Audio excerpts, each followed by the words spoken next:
નામના અર્થમાં વધારો કરનારા શબ્દને વિશેષણ કહે છે।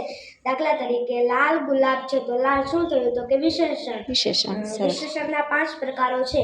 ગુણવાચક વિશેષણ, સંખ્યાવાચક વિશેષણ, પરિણામવાચક વિશેષણ, સાર્વનામિક વાચક વિશેષણ અને સ્વરૂપવાચક વિશેષણ। હવે આપણે જોઈએ ગુણવાચક વિશેષણ।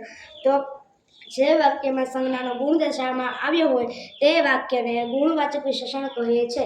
દાખલા તરીકે પૃથ્વી ગોળ હોય છે તો ગોળ શું થયું તો કે ગુણવાચક વિશેષણ। હવે આપણે જોઈએ સંખ્યાવાચક વિશેષણ। જે વાક્યમાં સંજ્ઞાની સંખ્યા દર્શાવવામાં આવે તે વાક્યને સંખ્યાવાચક વિશેષણ કહે છે।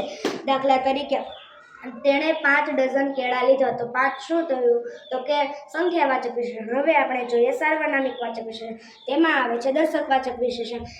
જે વાક્યમાં ચોક્કસ વ્યક્તિ કે વસ્તુ દર્શાવતા શબ્દો દર્શાવવામાં આવ્યા હોય તે વિશેષણને દર્શકવાચક વિશેષણ કહે છે।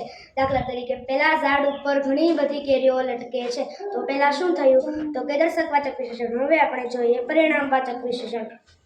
જે વાક્યમાં સંજ્ઞાનું પ્રમાણ દર્શાવવામાં આવ્યું હોય તે પદને પરિણામવાચક વિશેષણ કહે છે। દાખલા તરીકે મને થોડું પાણી આપો તો થોડું શું થયું તો કે પરિણામવાચક વિશેષણ। સરસ, વેરી ગુડ।